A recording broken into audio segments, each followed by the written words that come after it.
game that ebbed and flowed quite a lot. Yeah, very pleased. There's nothing sweeter as a batter than walking off, with a win, not out, walking in, shaking the boys' hands. So yeah, very pleasing. And like you said, that game did ebb and flow. They started well, we pulled it back, and then they had a strong finish. So, and then those 2 wickets at the start, the momentum was firmly against us. But I thought Harry, Brookie played unbelievably there to swing it back in our favour. Took a big chunk out of that total. So yeah, it was then down to just being pretty smart with using the big side and the small side. And then I thought everyone did that pretty well. Bance and me had a nice partnership there. So yeah, pretty pleasing all in all. You personally didn't start in a big blaze of attacking shots. You sort of, I guess you were hanging in and waiting for your moment. How did you choose it and pick it? Obviously the no-balls helped.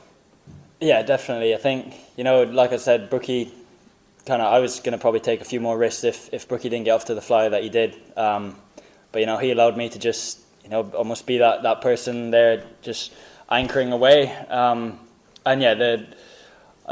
tried to, kick on a bit more before that big over. But yeah, those 2 free hits definitely, opened the door massively for a big one.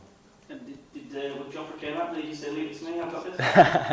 Joff was ice cold. He doesn't say a whole lot. We've got a kind of mutual understanding. You just nod and go, yeah, all good, watch the ball, and he goes, yeah, cool. But yeah, he was ice cold in that moment. When they bring the fielders up to try and keep him on strike, he had the clarity to hit it in the gap. So it was unreal to see, and yeah, it was sweet to finish it off with him. And I just wonder, it's not long ago since you were the young thing looking at Sooryavanshi on the opposition. You're the old veteran now. It's not coming back to you very often before. Oh yeah, it feels weird to say that I'm playing against someone 7 years younger than me.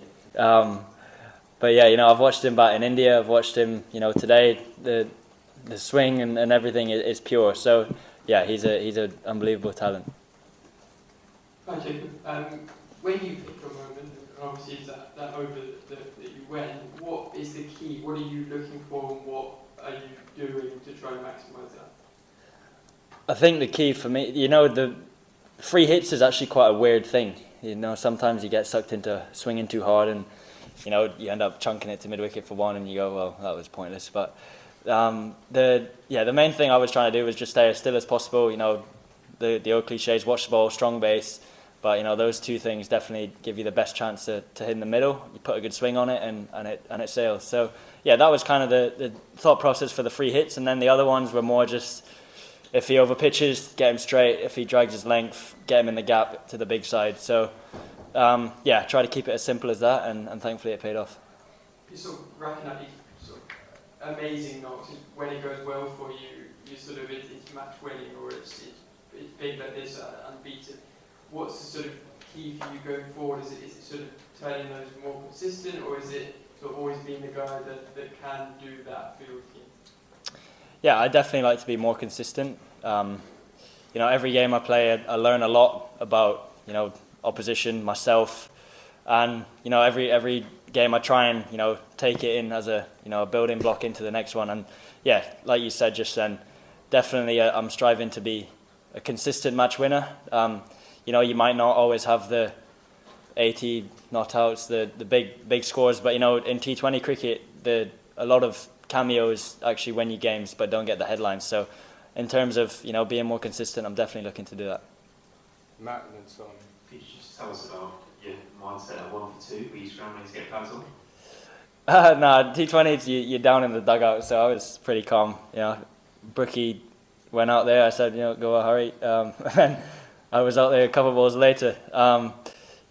Josh was unlucky, but yeah, it's a weird feeling, going out 2 down for not many. But yeah, like I've said it before, just then, Brookie played that situation unbelievably. Yeah, just to throw forward to the 50 over part of the series where you're opening the batting, are you looking forward to that challenge?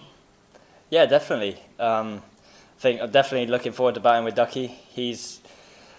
Every time I batted with him, and we've had a partnership, we bounce really well off each other in terms of the way where we score. I know we're both left-handers, but we score in pretty different areas. So I think if we can get that going, it'll be a really strong partnership. But yeah, I'm looking forward to it.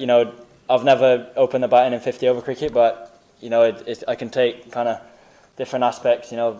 bit from our Red Bull game, bit from the T20, and hopefully mould it into quite a good template. So yeah, definitely looking forward to it. Simon, please, and then you give her. Just on losing those 2 early wickets, what does it say about England that, and for this team, that from such a terrible start against the best T20 team in the world, you have the batting depth and the confidence to read it? Yeah, it says a lot. I think, take it back to the World Cup where we actually, found ourselves in those positions a lot and was able to scrap. Jaxie, having him coming in at 7 gives our whole batting lineup a huge amount of confidence that we can take the game on and do special things like today. But yeah, it's just another notch in the right direction in terms of confidence for us as a batting group. I think you don't look at the scoreboard too much and worry in those situations when you have the depth of Sam batting 6, Jaxie 7, even Joff. He and everyone coming in after that, they can do a job. So yeah, I think it's just another step in the right direction for this batting group. You talk about going back to the World Cup. In that semi-final, you scored a brilliant century, but for nothing in the end. And it felt like when Will Jacks got out in that game, that was kind of the end of it. When Will got out here, kind of felt like that again. Didn't work out that way. Yeah, I think I'll try and answer the question now. I think Jaxie is playing a different role to what he's played for a long time. That role is hard. He take it back to the World Cup. He did unbelievably for the whole time, and even in that semi-final, he was going unbelievably well. And when he got out, the step was just one too far. But it makes a big difference chasing 250 compared to 190. So I think to answer your question, that would have been the difference. My question was actually also about that World Cup, that game, but actually your innings in that game in Mumbai, the terms were dictated to you had to go from ball 1. There was no other choice. Today you sort of sat in behind Bookie, you mentioned Bookie a couple of times, and you kind of made the innings feel a bit longer, if you know what I mean, like you give a bit of air to the innings. It seemed you're quite calm. Can you sort of talk about keeping calm through that period? Yeah, I think, to go back to a question I've answered before, in terms of consistency and stuff like that, you become more consistent when you just play in a situation.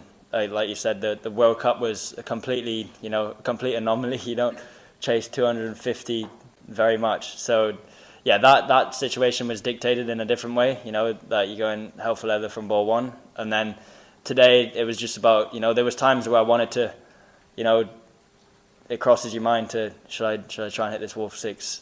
Well, he's at the top of his mark, but you go, no, can give yourself a bit of a chance. And then you kind of stumble upon the moment in the game that you can really hammer it home. So yeah, I think it's just about being really clear, have that good dialogue within you and your partner to just kind of bring each other back when you're feeling itchy. And 20 overs, as short as it seems, is actually quite a chunky bit in that middle period where it can go one of two ways. So. And you mentioned it before, you had many good innings now for England, but that one is significant, getting the team over the line to a victory. Does that sort of feel a bit different? Yeah, this one, I'd actually put it up close to the top. I've scored a few hundreds, but only one of them was in a winning cause. We lost in Australia, we lost in India, so both of those games, you kind of looking going, what more? I needed to do more. Whereas today, I'm all smiles. We've gone 1-0 up in the series. There's a few scars against India, so it's nice to get one up on them. And yeah, it's just a lot of confidence going into the last 3 games. We'll finish up at the back. Hi Jacob, incredible innings. You couldn't finish it off in the semi-finals today. You did. Just wanted to know if you just answered. Thanks. You just answered about how you control the innings.